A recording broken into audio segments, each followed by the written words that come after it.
نحمده ونصلي على رسوله الكريم أما بعد فأعوذ بالله من الشيطان الرجيم بسم الله الرحمن الرحيم الحمد للہ اللہ تعالیٰ کی توفیق اور اللہ تعالیٰ کے فضل اور احسان کے ساتھ ہم آج آسان درس قرآن کے سلسلے میں اگلی کلاس میں موجود ہیں، حاضر ہیں۔ آج انشاءاللہ تعالی باذن اللہ سورۃ البقرہ کی آیت نمبر 102 سے آنورڈز دیکھیں گے۔ آیت نمبر 102 میں کچھ تاریخی واقعات کا ذکر ہے اور اس میں جادو کے بارے میں ہمیں بہت تفصیل سے آپ کہہ لیں کہ اس میں تو خیر کلیئر پتہ چلتا ہے اس آیت مبارکہ میں، اس کے بارے میں بہت تفصیل سے جو آسان لفظی ترجمہ اور تفسیر گروپ ہے اس کی جب لاسٹ منتھ یہ کلاس ہوئی ہے تو اس میں نے سلائیڈز کے ساتھ اس آیت مبارکہ کو بہت تفصیل سے کھولا تھا۔ اس دن ایک ہی آیت مبارکہ ہم نے کی تھی، تو ایسا کرتے ہیں کہ میں انشاءاللہ تعالی اس کی جو ریکارڈنگ ہے وہ میں اس کلاس کے بعد گروپ میں شیئر کر دوں گی۔ آپ میں سے جو دلچسپی رکھتی ہیں اس واقعے کو، ہاروت ماروت کے بارے میں جاننا اور پھر جادو، اس آیت مبارکہ سے تو کنفرم ہے کہ جادو جو ہے اس کو کفر کہا گیا ہے، اور پھر آگے اس کی تفصیلات تو جتنی ممکن تھی تو اس کلاس میں اس ریکارڈنگ میں شیئر کی گئی ہیں، آپ انہیں سنیے گا۔ اب میں اس کا صرف ترجمہ کر دیتی ہوں، یعنی کہ ایک دفعہ اس کو پڑھ دیتی ہوں، آپ کو تھوڑا سا اندازہ ہو جائے اور پھر ہم اگلی آیت مبارکہ کی طرف بڑھتے ہیں۔ بسم اللہ الرحمن الرحیم، سورۃ البقرہ آیت نمبر 102۔ وَاتَّبَعُوا، اور انہوں نے پیروی کی، ما تتلو الشیاطین، اس کی جو شیطان پڑھا کرتے تھے، پڑھتے تھے، علی ملکی سلیمان، سلیمان علیہ السلام کی بادشاہت کے دوران، وما کافرا، اور نہیں کفر کیا تھا سلیمان علیہ السلام نے، ولکن الشیاطین، اور لیکن یہ شیطان تھے، کافرو، لیکن شیاطین نے کفر کیا۔ تو یہ کیا پڑھا کرتے تھے، یہ ساری تفصیلات آپ کو اس میں پتہ چل جائیں گی انشاءاللہ تعالی، یعنی کہ جادو کرتے تھے، اور یہ کہا کرتے تھے کہ جو سلیمان علیہ السلام کے جو معجزات تھے وہ بھی انہوں نے بعد میں آنے والے لوگوں کو، یہودیوں نے یہ کہا کہ وہ تو جادو ہے۔ تو باقی ہسٹری سے سارا میں نے وہاں پہ آپ سے شیئر کیا۔ یعلمون الناس السحر، وہ لوگوں کو یہ سحر جادو سکھایا کرتے تھے۔ وما انزلہ، اور جو نازل کیا ہم نے، علی الملکینی، اوپر دو فرشتوں کے، بھی بابل، بابل میں، ہاروتا و ماروت، اور جو ہاروت اور ماروت پر اتارا گیا ہے۔ وما یعلمانی، اور نہیں وہ دونوں سکھاتے تھے، من احدن، کسی ایک کو، یہ جو علم کے ساتھ اللہ تعالیٰ نے انہیں بھیجا، حتیٰ، یہاں تک کہ یقولا، وہ دونوں کہتے، انما نحن فتنۃ، بات تو اصل یہ ہے، بات تو اس کے سوا کچھ نہیں کہ ہم صرف ایک فتنہ ہے، فلا تکفر، بس تم نہ کفر کرو۔ کون تھے اور کیا علم تھا، کب آئے، اور اس سے پہلے کیا ریومرز تھیں سلیمان علیہ السلام کے بارے میں، یہ سارا آپ کو اس ریکارڈنگ میں پتہ چل جائے گا انشاءاللہ تعالی۔ فَيَتَعَلَّمُونَ، پس وہ سیکھتے تھے جو اس وقت کے لوگ تھے، منہما، ان دونوں سے، ما یفرقون، یہ وہ چیز سیکھتے تھے جس سے وہ جدائی ڈالتے تھے، بھی جس کے ساتھ، بین المرئی و زوجی، مرد اور اس کی بیوی کے درمیان میں جدائی ڈالا کرتے تھے۔ وما ہم بضارین بہ من احد، اور نہیں تھے وہ یہ ضرر پہنچانے والے، نقصان پہنچانے والے اس کے ساتھ کسی ایک کو بھی، الا باذن اللہ، مگر اللہ کے اذن سے۔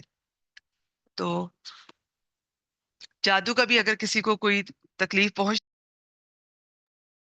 تو وہ اسی پر اثر ہوگا، یعنی کہ اللہ کا اذن شامل ہوگا، اور اتنا ہی نقصان جتنا کہ اللہ کے اذن میں ہوگا۔ اللہ کے اذن کے بغیر نہ کسی کو فائدہ پہنچ سکتا ہے نہ نقصان پہنچ سکتا ہے۔ پھر اس جادو سے بچنے کے لیے ہمیں کیا کیا کرنا چاہیے، تو یہ سارا آپ کو انشاءاللہ تعالی اس ریکارڈنگ میں پتہ چل جائے گا۔ باقی اگر کسی پر ہو چکا ہے تو اس کے بارے میں تو میں نے کچھ شیئر نہیں کیا تھا، وہ پھر آپ اس کے بارے میں تو بہت کچھ آپ کو مختلف جگہوں سے، مفتی صاحبان سے بھی پتہ چل جائے گا۔ وَلَقَدْ، البتہ تحقیق، عالم، وہ جانتے تھے، لما نشتراہ، البتہ جس نے خریدا اسے، مالا یعنی جس نے بھی یہ جادو کیا، مالا ہو نہیں ہے اس کے لیے فی الآخرتی من خلاق، اس کے لیے آخرت میں کوئی حصہ نہیں جس نے یہ سیکھا اور اس سے کسی کو نقصان پہنچایا۔ والا بئسا اور البتہ کتنا برا ہے، ما شرعوا بھی جو انہوں نے بیچ ڈالا، بھی اس کے بدلے انفسہم اپنی جانوں کو، لو کانوا یعلمون کاش کہ وہ جانتے ہوتے۔ حالانکہ یہاں پہ اللہ تعالیٰ نے فرمایا وَلَقَدْ عَلِمُوا انہوں نے جان لیا تھا، اور نیچے اللہ تعالیٰ نے فرمایا لو کانوا یعلمون کاش کہ وہ جانتے ہوتے۔ جاننا تو تھا، علم تھا، نالج تھا، وہ علم جو صرف یعنی کہ جس پر عمل نہ کیا جائے وہ صرف نالج ہوتا ہے، اسلام کو وہ مطلوب نہیں ہے۔ تو اس ایک آیت مبارکہ کے لیے آپ اس ریکارڈنگ کو ضرور سن لیجیے گا، چاہے اس میں سے جہاں میں کوئی تفصیل، کیونکہ وہ گروپ اس میں تھوڑا حروف مادہ اور گرامر کے ساتھ الفاظ کی پہچان کروائی جاتی ہے، آپ ان ریکارڈنگ کے ان حصوں کو آپ سکپ کر دیجیے گا۔ باقی تفصیلات اور جو اس میں سلائیڈ شیئر ہوئی ہیں، آپ چاہے ان کو اسکرین شاٹ لے لیں، وہاں سے پڑھ لیں، تو انشاءاللہ تعالیٰ آپ کو بہت فائدہ ہوگا، کیونکہ بہت محنت سے وہ اس کی تیاری ہوئی اور پھر ایک ہی کلاس میں ایک ہی آیت مبارکہ شیئر ہوئی تھی۔ تو آج بھی اگر میں، اور وہ 1 گھنٹے کی کلاس تھی اس دن، پہلے وہ 1.5 گھنٹے کی ہوتی تھی، اب وہ بھی 1 گھنٹے کی ہے، اور یہ تقریباً 35 to 40 منٹس کی کلاس ہے۔ تو اس میں یہ پاسبل نہیں ہے اس آیت مبارکہ کا میں ذرا سا بھی کوئی حق ادا کر سکوں۔ تو اب یہ ایسا کرتے ہیں، اگلی آیت مبارکہ پہ چلتے ہیں، اس کے بارے میں مناسب سا میں نے آپ سے شیئر کر دیا۔ بسم اللہ الرحمن الرحیم۔ وَلَوْ أَنَّهُمْ آمَنُوا اور اگر بے شک وہ ایمان لاتے، وَاتَّقَوْا اور تقوی اختیار کرتے، لَمَثُوبَةٌ البتہ ثواب، من عند اللہ اللہ کے پاس سے، خیر بہتر ہے، یا جس طرح انہوں نے کیا ہے البتہ وہ ثواب پاتے، کہ جو اللہ تعالیٰ کے پاس سے انہیں ملتا وہ بہتر ہوتا، بہتر ثواب پاتے۔ لو کانوا یعلمون کاش کہ وہ جانتے ہوتے، تو یقیناً اللہ کے پاس سے تھوڑا ثواب بھی بہتر تھا، اس طرح بھی ترجمہ کیا گیا ہے۔ اگر وہ ایمان لاتے اور بچتے تو یقیناً اللہ کے پاس سے تھوڑا ثواب بھی بہتر تھا۔ یہ اب اس آیت مبارکہ کے بعد جب یہ آیت اب آ رہی ہے آپ کے سامنے، تو اس سے خاص تعلق ہوگا، تو اس میں چونکہ جادو کی بات کی گئی اور اسے کفر کہا گیا، تو اب یہاں پر کہا گیا کہ ایسا اگر نہ کرتے، ویسے بھی ایمان لاتے، صحیح ایمان لاتے، تو پتا ہوتا ہے کہ کیا کرنا ہے کیا نہیں کرنا، اور وہی کرتے اور تقوی اختیار کرتے ہیں۔ اب یہ تقوی کے لفظ کو کہیں قرآن مجید میں آپ دیکھیں گے کہ بچنا کے معنی میں اس کا ترجمہ کیا جاتا ہے، کہیں ڈرنا کے معنی میں کیا جاتا ہے، کیونکہ اس میں دونوں معنی پائے جاتے ہیں۔ ڈرنا اللہ تعالیٰ کی ناراضگی سے ڈرنا، بچنا ان برے کاموں سے بچنا، ان تمام کاموں سے بچنا جن کا انجام برا ہو۔ تو بیسیکلی وہ ان تمام برے کاموں سے بچنا جن سے اللہ تعالیٰ کی ناراضگی کا ڈر ہو، ان سے بچنا اور انہیں چھوڑ دینا۔ تو اب یہاں پر اس آیت، پچھلی آیت کے کانٹیکس میں تو جادو سے ریلیٹڈ ہے، اوورال ویسے بھی اگر ہم دیکھیں تو جو بھی کوئی اللہ تعالیٰ پر ایمان لائے گا، صحیح والا ایمان جو اللہ تعالیٰ کو مطلوب ہے، اللہ تعالیٰ پر ایمان کا اب مطلب یہ ہے کہ جو ہمارے نبی اکرم صلی اللہ علیہ وآلہ وسلم نے ہم تک پہنچایا، وہ غیب کی باتیں ہیں یا قرآن اور حدیث، ان سب پر ایمان لانا چاہیے ہمیں اور عمل بھی کرنا چاہیے۔ تو ایمان ہوتا ہے، یہ 3 اس کے جز ہیں کہ دل سے تصدیق، زبان سے اقرار، اور جو ہمارے جوارے ہیں، اعضاء ہیں، وہ بھی اس چیز کی تصدیق کریں۔ تو یہ تینوں ہوں گے تو ایمان صحیح ہوگا، ان میں سے ایک بھی مسنگ ہوگا تو وہ پورا نہیں ہوگا ایمان۔ جیسے ایک پہلے فرقہ ہوتا تھا، ایک پتہ نہیں شاید ابھی بھی ہے وہ، تو وہ لوگ یہ پہلے 2 حصے مانتے تھے ایمان کے، تیسرے کو نہیں مانتے تھے کہ نیک اعمال اس میں شامل نہیں ہے، وہ الگ سے ہیں بس۔ لیکن ایمان میں یہ سب چیزیں شامل ہیں، یہ علماء کرام کی ان کی ساری قرآن مجید اور احادیث مبارکہ سے جو ریسرچ کے بعد، اب یہ ایمان اس طرح سے لانا ہے، اور تقوی میں ڈرنا بھی ہے، بچنا بھی ہے، اللہ تعالیٰ کو ہر وقت حاضر ناظر جاننا ہے، کچھ بھی کہنا ہے، کچھ بھی کرنا ہے، تو یہ احساس ہو کہ میں جو کہنے یا کرنے لگا ہوں وہ اللہ تعالیٰ کو پسند ہے یا نہیں۔ اور تو یہ جو بھی یہ کرے گا تو اللہ تعالیٰ کے پاس اس کے لیے بہتر اجر ہے. تو یقیناً اللہ کے پاس سے تھوڑا ثواب بھی بہتر تھا. اب یہ جو تھوڑا کا میں ترجمہ کر رہی ہوں، کسی نے اس طرح بھی کیا ہے، تو اس کی وجہ ہے کہ کیوں کیا ہے. یہ لامصوباتن پہ جو تنوین لگی ہے، یہ تنوین کئی طرح کی ہوتی ہے. ہمیں تو دیکھنے میں ایک جیسی لگتی ہے، لیکن ان کی بھی گہرائیاں ہوتی ہیں. ہر لفظ کے حروف مادہ ہیں. پھر 3 طرح کے لفظ ہوتے ہیں، اسم، فعل، حرف. اسم کو آگے پھر اس کی اپنی ایکسپلینیشن ہے، اس میں دیکھنا ہوتا ہے واحد ہے کہ جمع، مذکر ہے کہ مؤنث، نکرہ ہے کہ معرفہ. اور پھر یہ تنوین اسم کی علامت ہے. عام طور پر نکرہ کی علامت ہوتی ہے، لیکن اس کی بہت ساری تفصیلات ہیں. تو یہ میں نے ویسے ہی آپ کے انٹرسٹ کے لیے شیئر کیا، بس اتنا ہی کافی ہے. تو جو اللہ تعالیٰ کے پاس سے وہ ثواب پاتے نا، وہ دنیا کی ہر چیز سے بہتر ہوتا ہے. آیت نمبر 104. بسم اللہ الرحمن الرحیم. یا ایہا الذین آمنو، اے لوگو جو ایمان لائے ہو. آمنو، یہ میم پر زبر ہو تو یہ ماضی ہوتا ہے، وہ ایمان لائے.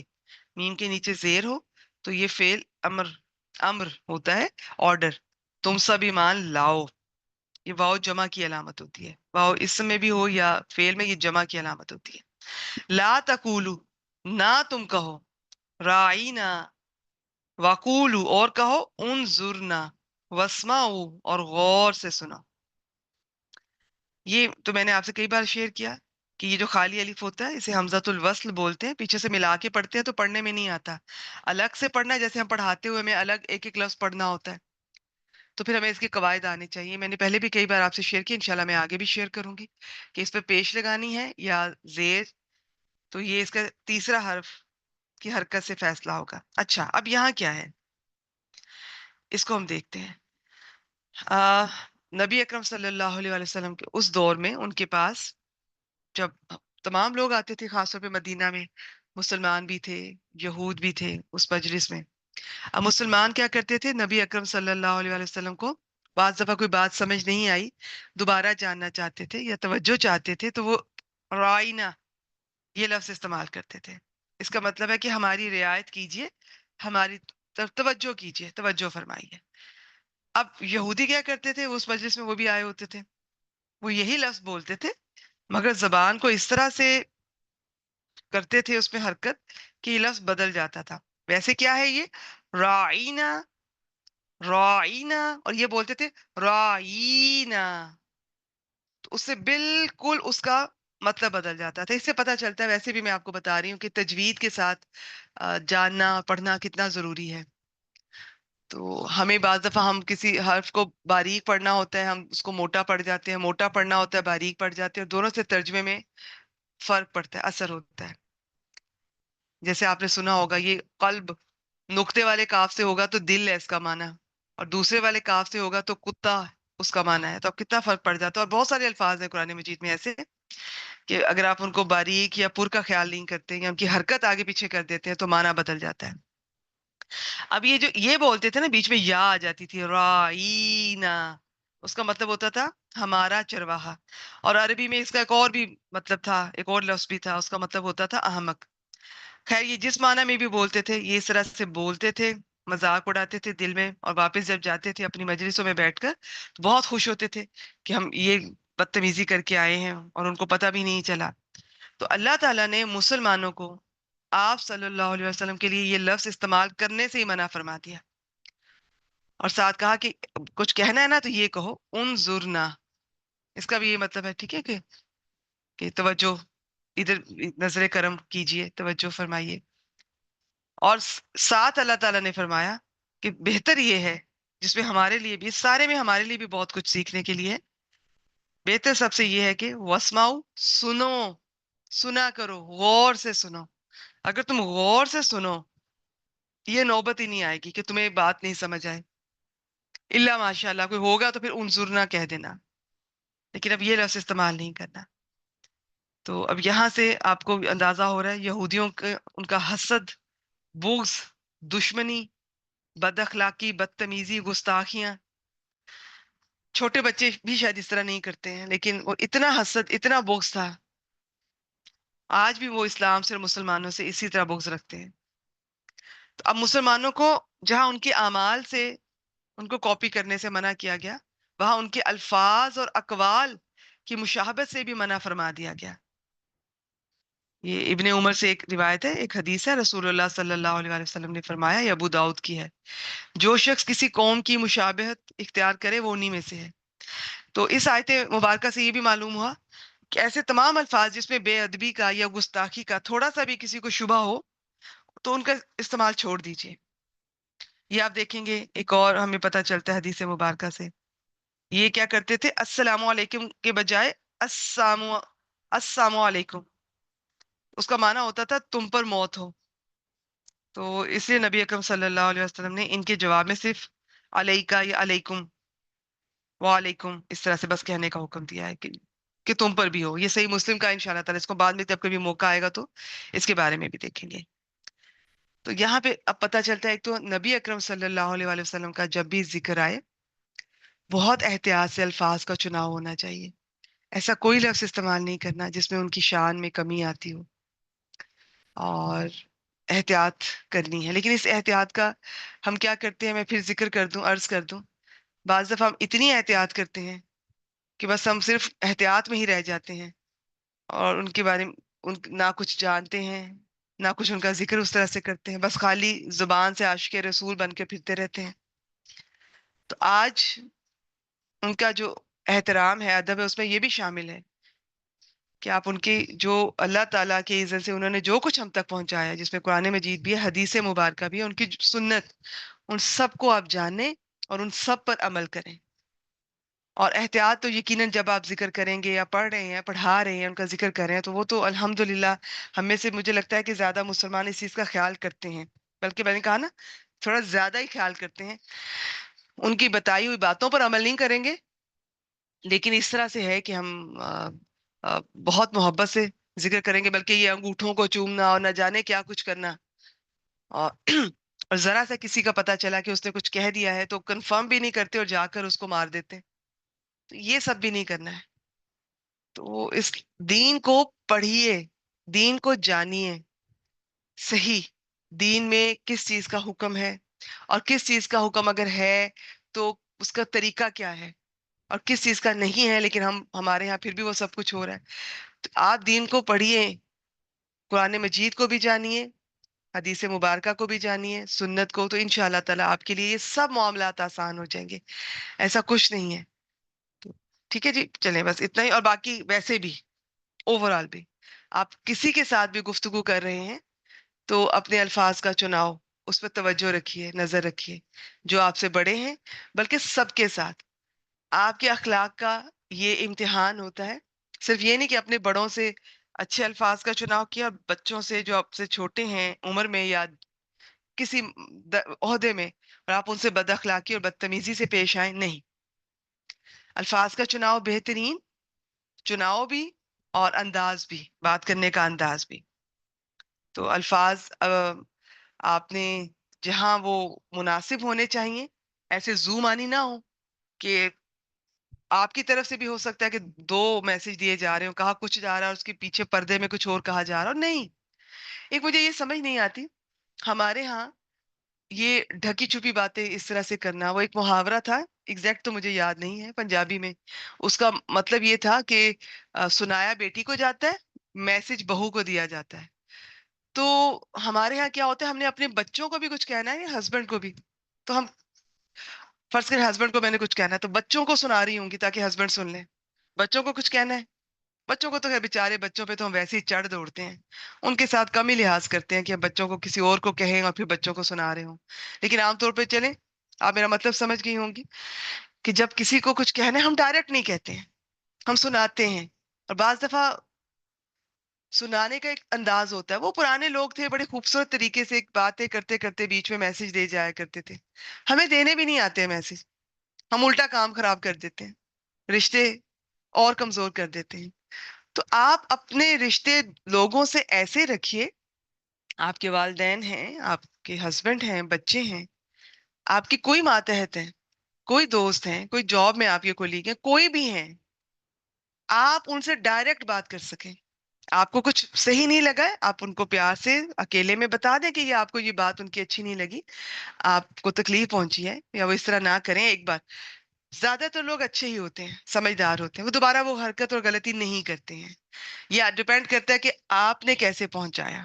آپ نے اگر اچھے طریقے سے پہنچایا وہ سمجھ جاتے ہیں، بلکہ نہ صرف وہ آئندہ آپ کے ساتھ بھی نہیں کرتے، وہ دوسرے لوگوں کے ساتھ بھی نہیں کرتے. اور بعض دفعہ انہیں پتہ بھی نہیں ہوتا، ہمیں نہیں پتا ہوتا. بعض دفعہ میرا انداز ایسا ہوتا ہے کہ ہمارے اپنوں کو لگتا ہے کہ شاید ہم نے ٹونٹ کی ہے یا کوئی اس طرح سے مذاق کیا جو انہیں اچھا نہیں لگتا، اور ہم نے بڑی محبت سے وہ بات کی ہوتی ہے.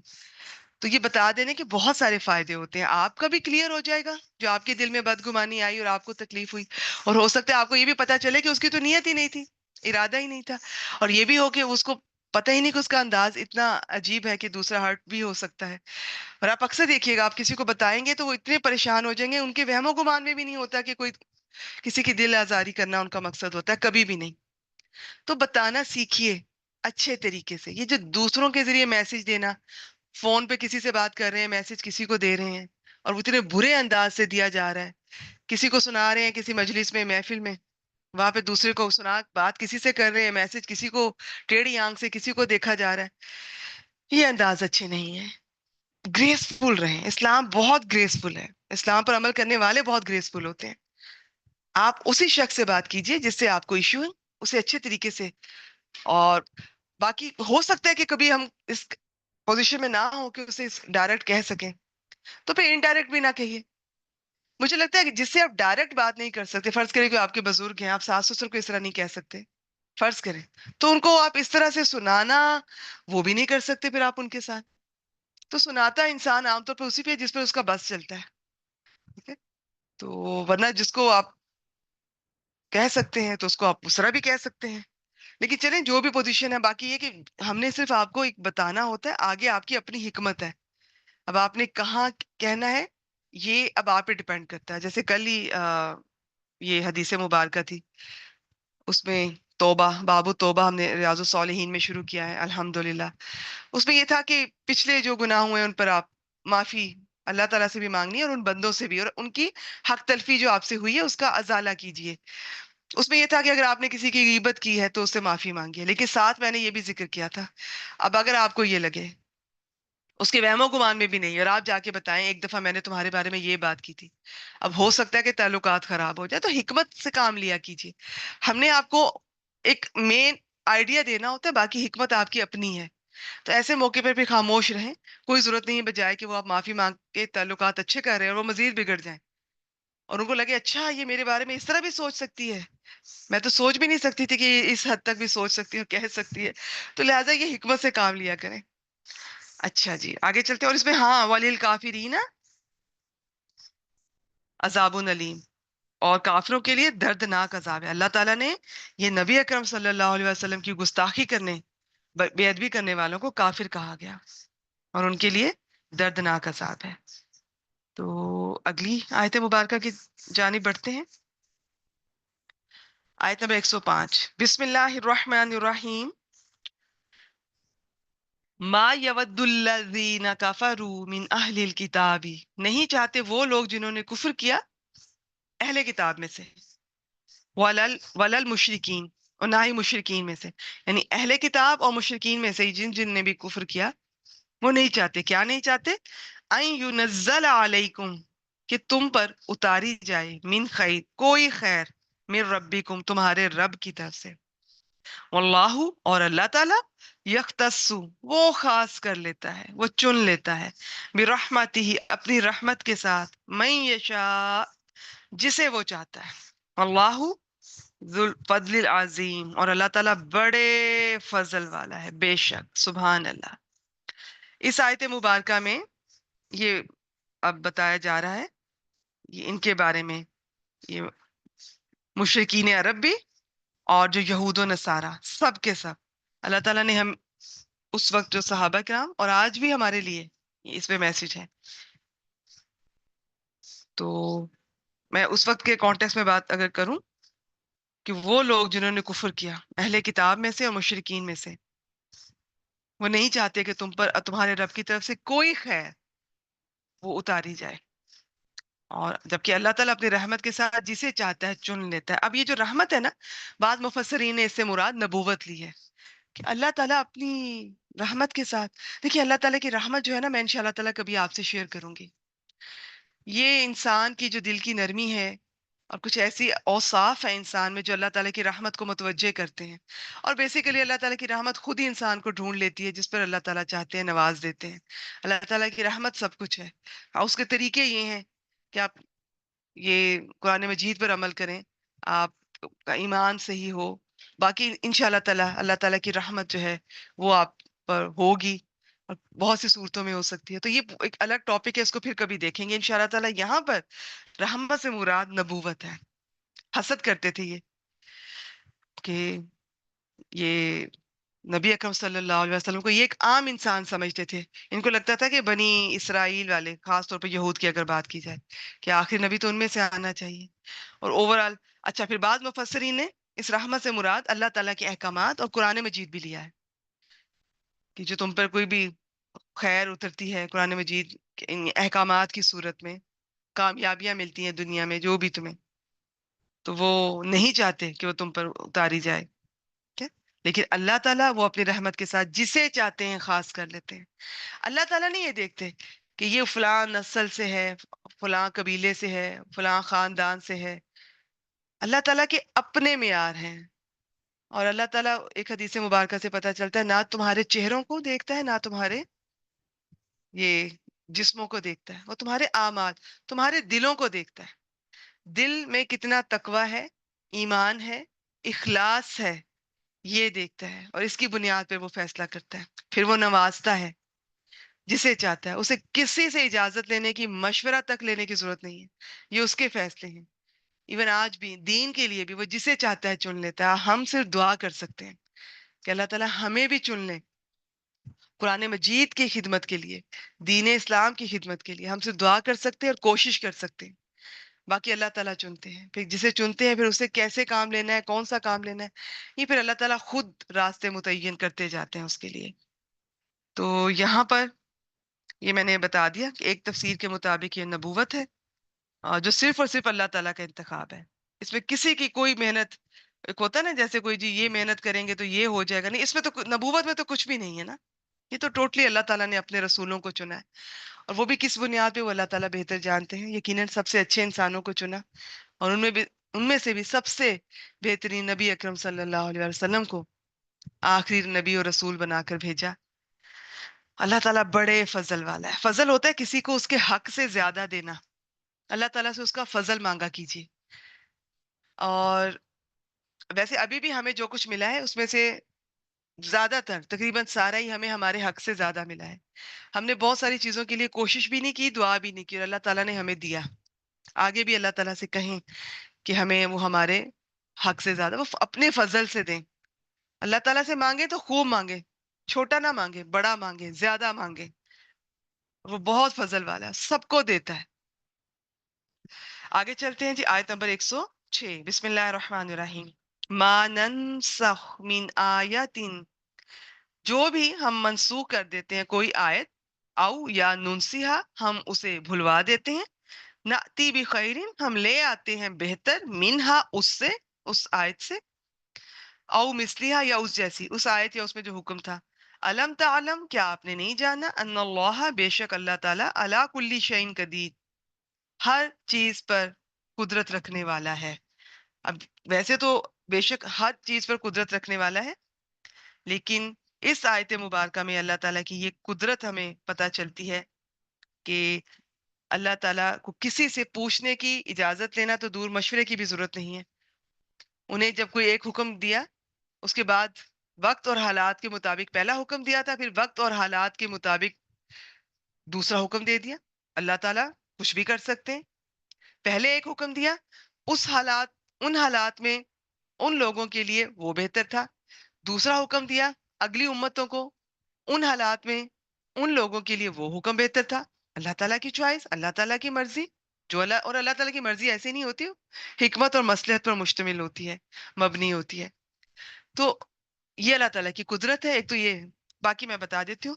یہود کا یہ تھا کہ وہ لوگوں کو، مسلمانوں کو، سب لوگوں کو اسلام سے متنفر کرتے رہتے تھے۔ ان میں سے ان کا ایک طریقہ یہ تھا کہ وہ قرآن مجید کے بارے میں ایسی باتیں کرتے تھے کہ لوگوں کے دل میں نا شک آ جائے، وہ سوچنے پہ مجبور ہو جائے کہ ہاں یہ کہیں ایسا تو نہیں ہے، یہ ٹھیک تو نہیں کہہ رہے۔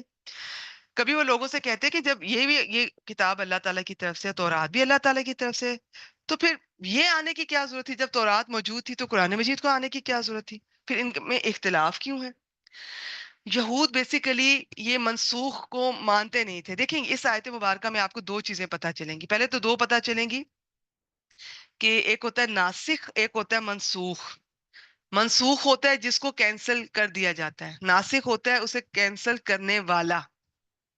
تو منسوخ پہلے حکم آیا، تب تو نہیں پتا تھا منسوخ ہوگا ہمیں، بس وہ آیا. اس کے بعد ایک اور آیا، اسے ناسخ کہتے ہیں، وہ پہلے والے کو اب کینسل کر دے گا. ایک بات. دوسری بات، اس میں اور بھی بہت سارے پوائنٹس نکلتے ہیں. تو بس جن وقت میں حالات میں انسان میں بھی تو بہت تبدیلی ہوئی ہے. انسان کی جہاں جسمانی گروتھ ہوتی رہی ہے وقت کے ساتھ ساتھ ذہنی گروتھ. اب بہت پرانے انسانوں کو ان کے بارے میں اسٹڈی کریں اور ان کے بعد وقت گزرنے کے ساتھ ساتھ تو ذہنی طور پہ بہت امپروو ہوتے گئے. اب شروع والے انسانوں کے احکامات انہیں کچھ اور دیے گئے، بعد میں کچھ اور دیے گئے، اور اب 1400 سال پہلے یہ فائنل انسان اپنی عروج پر ہے ہر لحاظ سے. تو اللہ تعالیٰ نے وہ بہترین احکامات مکمل کر دیے. یہ بات اللہ تعالیٰ کو بہتر، ٹھیک ہے، وہ بہتر سمجھتے ہیں. تو یہ اس طرح کی باتیں کرتے تھے، یہ ناسخ منسوخ پر یقین نہیں کرتے تھے. اس لیے تو جب عیسیٰ علیہ السلام آئے اور انجیل، تو یہ اپنی کتاب اور اپنی ان چیزوں کو یہ ماننے کو تیار ہی نہیں تھے کہ ہماری چیزوں کو کوئی اس طرح سے کینسل کر سکتا ہے، کوئی منسوخ کر سکتا ہے. تو اسی لیے عیسیٰ علیہ السلام پر ایمان نہیں لائے، نہ انجیل پر. تو اس طرح سے اب پھر اس آیت مبارکہ میں دو اور باتیں پتہ چلتی ہیں کہ کسی آیت میں کوئی حکم اگر چینج کرنا ہے اس کے دو طریقے ہیں، یا تو اسے منسوخ کر دیا جائے یا اسے بھلا دیا جائے. مختصر بتاتی ہوں. یہ آیت بہت طویل تفصیل طلب ہے، اور اس میں مختلف آراء ہیں مختلف علماء کی. میں سمپل آپ کو بتا دیتی ہوں. اس میں یہ ہے کہ وہ کہتے تھے ایک تو کہ قرآن مجید میں ایک حکم نازل ہوتا ہے، پھر اس کی جگہ بعد میں کوئی اور آ جاتا ہے. میں بھی کچھ مثالیں دیتی ہوں. تو کیا اللہ تعالیٰ کو یہ علم نہیں کہ پہلے میں نے کیا دیا تھا اور اب کیا دے رہا ہوں؟ ایسی باتیں کرتے تھے. دوسرا شخص سوچنے لگ جاتا تھا ہو سکتا ہے کہ یہ صحیح کہہ رہے ہوں.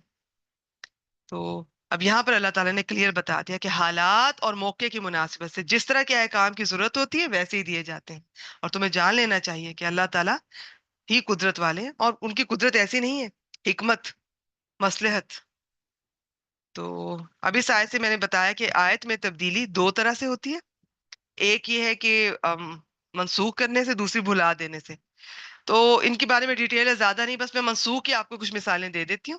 جیسے سورۃ البقرہ میں پہلے یہ تھا کہ میت پر والدین اور اپنے قریبی رشتہ داروں کے حق میں مرنے سے پہلے وصیت کرنا فرض تھا. بعد میں سورۃ النساء آئی تو اس کی آیت نمبر 11 اور 12 میں اللہ تعالیٰ نے وراثت کے حصے خود ہی فکس کر دیے، والدین کو کتنا ملنا ہے اور رشتہ داروں کو کتنا ملنا ہے. اور اس کے علاوہ باقیوں کو آپ نے اگر وہ وصیت کرنی ہے تو 1/3، اس سے زیادہ نہیں کر سکتے. پھر وصیت صرف اپنوں کو نہیں کرنی کیونکہ ان کو تو اللہ تعالیٰ نے حصے فکس کر دیے، تو وصیت باہر والوں کو آپ کر سکتے ہیں. پھر اسی طرح سورۃ النساء کی آیت نمبر 15 میں تھا کہ زانیہ عورت کی پہلے یہ سزا تھی کہ جب کنفرم ہو گیا ہے تو ساری عمر اب اسے گھر میں مقید رکھا جائے. اور ساتھ ہی اللہ تعالیٰ نے فرمایا تھا کہ شاید اللہ تعالیٰ کوئی نئی سزا مقرر فرمائے جب تک کوئی نیا حکم نہیں آتا، ادروائز وہ گھر میں ہی رہے تا حیات. بعد میں سورۃ النور نازل ہوئی، اس میں پھر زانی مرد اور عورت کی سزا وہاں پر 100 کوڑے مارنے کی ہے. پھر آگے ان کی تفصیلات ہم اس آیت مبارکہ میں دیکھیں گے انشاءاللہ تعالیٰ. ٹھیک ہو گیا؟ تو بس اس آیت مبارکہ کو میں نے بہت مختصر آپ سے شیئر کیا ہے، اس کی ڈیٹیل بہت زیادہ ہے. آپ دلچسپی رکھتی ہے تو تھوڑی سی ڈیٹیل اس کلاس سے زیادہ میں نے لفظی ترجمہ والے گروپ میں شیئر کی ہے، وہ بھی آپ کو پلے لسٹ میں سے مل سکتی ہے ان آیات کے نمبر کو اگر آپ سرچ کریں. آیت نمبر 107 پہ چلتے ہیں. بسم اللہ الرحمن الرحیم. علم تعلم، کیا آپ نے نہیں جانا، ان اللہ، بے شک اللہ تعالیٰ، لہو، اسی کے لیے ہے، ملک السماوات والارض، آسمانوں اور زمین کی بادشاہت، بے شک. وما لکم، نہیں ہے تمہارے لیے، من دون اللہ، اللہ کے سوا، اللہ کو چھوڑ کے، من ولی، کوئی دوست، والا نصیر، اور نہ ہی کوئی مددگار. اللہ کے سوا نہ ہی کوئی دوست ہو سکتا ہے، نہ ہی کوئی مددگار. یہ بات اگر ہمیں سمجھ آ جائے نا، جس کو یہ سمجھ آ جائے نا کہ اللہ میرا دوست ہے، تو اس کی زندگی آسان ہو جاتی ہے. آج کے آخری آیت مبارکہ کی طرف بڑھتے ہیں. آیت نمبر 108. بسم اللہ الرحمن الرحیم. ام تریدونا، کیا تم چاہتے ہو، ان تسالو، کہ تم سوال کرو، رسولکم، اپنے رسول سے، کما، جیسا کہ، سئیلا، پوچھے گئے، سوال کیے گئے، موسیٰ من قبل، موسیٰ علیہ السلام اس سے پہلے. وَمَن يَتَبَدَّلْ، وَمَن يَتَبَدَّلِ الْكُفْرَ، اور جو کوئی بدل کر لے گا کفر کو بالایمان، ایمان کے بدلے، فقط بس تحقیق یقیناً دلہ وہ بھٹک گیا، سوا سبیل سیدھے راستے سے۔ اس میں اب آپ دیکھ رہے ہیں کہ احساس دلایا جا رہا ہے اور بتایا جا رہا ہے کہ کیا تم بھی اپنے رسول سے اس طرح سوال کرو گے جیسا کہ یہ انہوں نے اپنے رسول موسیٰ علیہ السلام سے اس سے پہلے پوچھا کرتے تھے۔ یہ کیا کرتے تھے؟ یہ موسیٰ علیہ السلام سے بہت سوال کیا کرتے تھے۔ اب یہاں پہ ایگزیکٹ تو ہمیں نہیں پتا چل رہا اس آیت مبارکہ میں، لیکن اگر ہم پیچھے جائیں تو آپ کو اندازہ ہوگا۔ تو سب سے پہلے تو اس آیت میں میں یہ کہنا چاہوں گی کہ یہ بھی ان کا ایک طریقہ تھا، یہ ان کا یہود کا خاص طور پہ، یہ اسلام سے متنفر کرتے تھے اور یہ عجیب عجیب سوال اٹھاتے تھے، پھر مسلمانوں سے کہتے تھے جا کے اپنے نبی سے پوچھو کہ یہ اس کا کیا مطلب ہے، یہ کیا ہے، وہ کیا ہے، بہت irrelevant سوال جن کا کوئی فائدہ نہیں، کوئی مقصد نہیں، صرف ویسٹ آف ٹائم۔ یہاں پہ میں ایک بات کلیئر کر دوں اس آیت کو بیان کرنے سے پہلے، شریعت میں سوال پوچھنا غلط نہیں ہے، ان کے آپ اگر کوئی اس طرح سے حکم جاننا چاہ رہے ہیں کہ میں اس پر عمل کروں، قرآن مجید میں کچھ آپ چاہ رہے ہیں کہ مجھے کلیئر ہو جائے پھر میں اس پر عمل کروں، تو وہ ٹھیک ہے، وہ پسندیدہ ہے، لیکن غیر ضروری سوال، اور یہاں میں بہت لمبی لسٹ بتا سکتی ہوں کہ ہم کتنے غیر ضروری سوال کرتے ہیں جن کا نہ ہمارے ایمان سے نہ ہمارے دین سے کوئی تعلق ہوتا ہے، کوئی فائدہ نہیں ہوتا، صرف ہم اپنا بھی وقت ضائع کرتے ہیں، دوسرے کا بھی۔ بعض دفعہ تو ہم دوسرے کا نالج چیک کرنے کے لیے سوال کرتے ہیں، بعض دفعہ اسے شرمندہ کرنے کے لیے، امبیرس کرنے کے لیے، بعض دفعہ ہم عادتاً مجبور ہوتے ہیں۔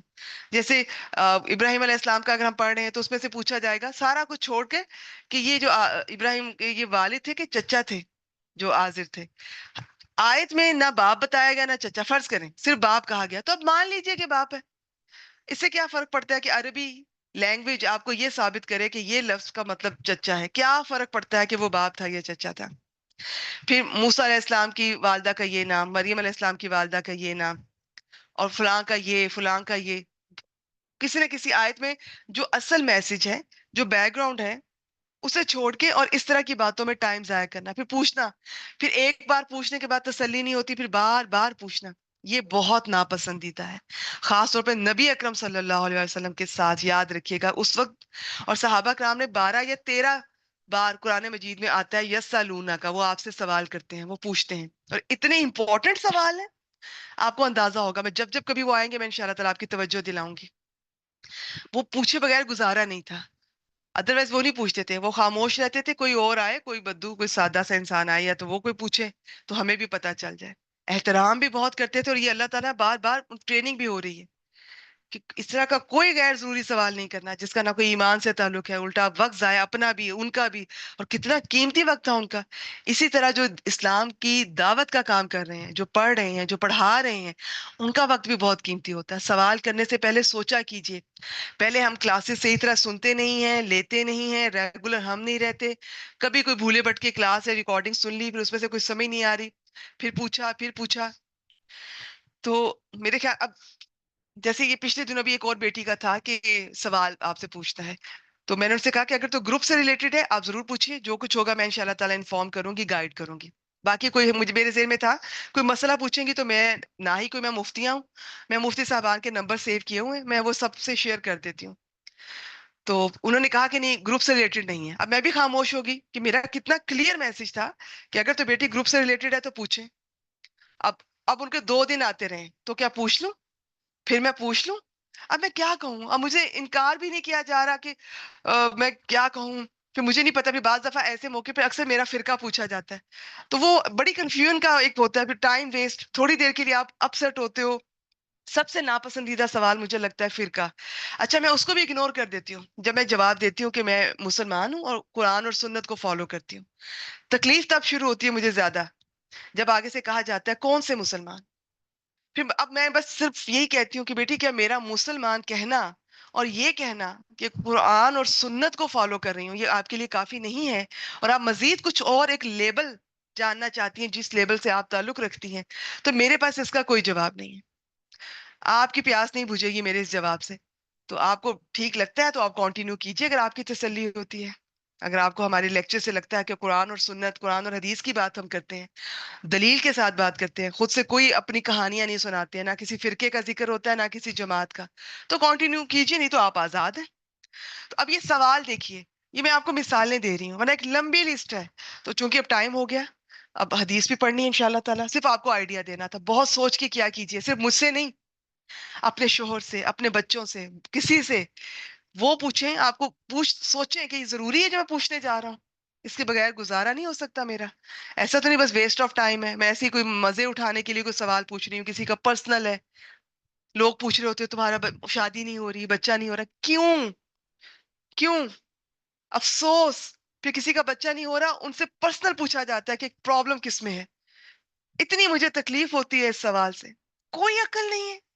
اللہ تعالیٰ ہم سب کو ہدایت دے۔ چلیے جی، میں یہیں پر، یہاں پہ بال کی کھال اتارنے سے منع کیا جا رہا ہے، سوال در سوال کیا کرتے تھے یہ، پیچھے سے ہم دیکھ کر آئے ہیں، گائے کو اللہ تعالیٰ نے کہا ذبح کر دو، کتنا آسان حکم تھا ہمارے اللہ تعالیٰ کا کہ ذبح کر دو، بس کوئی پکڑو ذبح کر دو، انہوں نے سوال پوچھ پوچھ پوچھ پوچھ اپنی زندگی اپنے لیے مشکل کی، یہ صرف رسول کو تنگ نہیں کیا، اور رسول تو خیر اللہ تعالیٰ کی طرف سے بڑا حوصلہ ہوتا ہے اور ان کو تو باعث اجر ہی ہے سب کچھ، لیکن اپنے لیے خود مشکل کرتے ہیں احکامات کو، تو بال کی کھال کو اتارنا اس سے منع کیا جا رہا ہے۔ تو اور بھی پھر یہ ایک دفعہ کہتے ہیں کہ ہم نہیں ایمان لائیں گے جب تک ہم اللہ تعالیٰ کو خود نہ دیکھ لیں، سن نہ لیں، اور ایک لمبی لسٹ ہے، تو پہلے بھی ہم پڑھ کے آئے، آگے بھی ان کا ذکر آئے گا، تو منع کیا جا رہا ہے، کیا تم چاہتے ہو کہ تم بھی اپنے رسول سے ایسے سوال کرو جیسے اس سے پہلے موسیٰ سے سوال کیے گئے، وہ موسیٰ پوچھے گئے، موسیٰ سوال کیے گئے، اور جو کوئی ایمان کے بدلے کفر کہا جا رہا ہے، ایسے سوالات جن کا دین سے کوئی تعلق نہیں ہے، لا، بے معنی، بے مقصد سوالات، اپنا بھی ٹائم ضائع، دوسرے کا بھی، اور جتنے سوال آپ پوچھیں گے بعض دفعہ اتنا ہی بھٹکنے کا آپ کا زیادہ چانس ہوتا ہے۔ جنہوں نے ماننا ہوتا ہے نا، ایک دو باتیں موٹی موٹی پوچھنے کے بعد ان کا دل مطمئن ہو جاتا ہے، اب ایمان لے آتے ہیں، یقین بھی کر لیتے ہیں اور عمل کرنا شروع کرتے ہیں۔ جنہوں نے سوال کرنے ہوتے ہیں وہ اپنا بھی وقت ضائع کرتے ہیں دوسروں کو، یہاں پہ اللہ تعالیٰ نے اسے ایمان کے بدلے کفر سے بدلنے کو تشبیہ دی ہے، فقط دلہ، پس تحقیق وہ بھٹک گیا سیدھے راستے سے۔ ٹھیک ہو گیا جی؟ تو یہ اب آپ یاد رکھیے گا، کتنے سخت میسج ہے اس میں، اجازت نہیں ہے غیر ضروری سوال کرنے کی، نبی اکرم صلی اللہ علیہ وسلم سے اور ہمارے سیکھنے کے لیے بھی ہے، کسی سے بھی کرنا ہے نا سوچ کے کیجیے، اور زیادہ سوالات نہ کیجیے، بعض خواتین کی بھی عادت ہوتی ہے، بہت پوچھتی ہیں، پرسنل سوال پوچھتی ہیں، پھر یہ کیا، پھر وہ کیا، نہیں ہم کمفرٹیبل ہو رہے ہوتے بعض دفعہ پرسنل لائف کے بارے میں زیادہ بتانے میں، یا کوئی بھی کسی سے بھی، وہ کیا، یہ ایسے کیوں کیا آپ نے، پھر انہوں نے کیا کہا، پھر یہ اور پھر وہ، کم بولا کیجیے، اس سے آپ گریسفل رہیں گی، آپ کے تعلقات اچھے رہیں گے۔ کثرت سوال، بے مقصد غیر ضروری باتوں سے اور غیر ضروری سوالات سے اجتناب کیجیے۔ ریکارڈنگ میں یہاں پہ سٹاپ کر رہی ہوں، آپ میں سے جو جانا چاہتی ہیں جا سکتی ہیں، جو اربعین نووی کو سننا چاہتی ہیں آپ رک جائیے۔